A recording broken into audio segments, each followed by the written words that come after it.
musiqi 2-ci Qarabağ müharibəsində qəhrəmancasına şəhid olmuş Ziyad Muradova ərmağan edilir.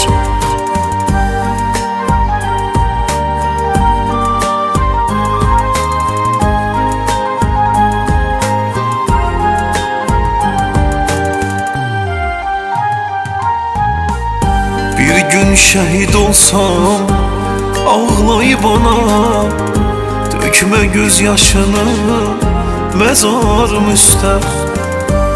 Əynimə geydiyim qanlı köynəyi sancaq tək sancarsan məzarım üstə. Əynimə geydiyim qanlı köynəyi sancaq tək sancarsan məzarım üstə.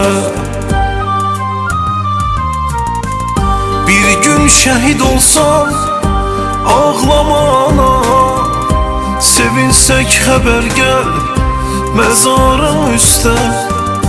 Ziyad gözün aydın, cəm oldu vətən, rahatlıq taparsan məzarım üstə. Bir gün şəhid olsam, ağlamana sevinsək xəbər gəl məzarım üstə. Ziyad gözün aydın, cəm oldu vətən, rahatlıq taparsan məzarım üstə.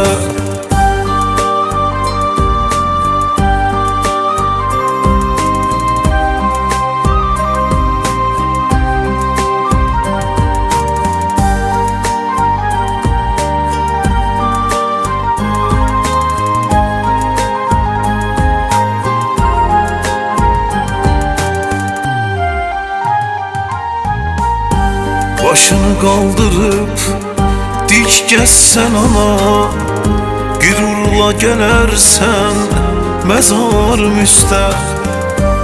Əlinə bir dəstə qərənfil al gəl, səp ana fəxirlə məzarım üstə.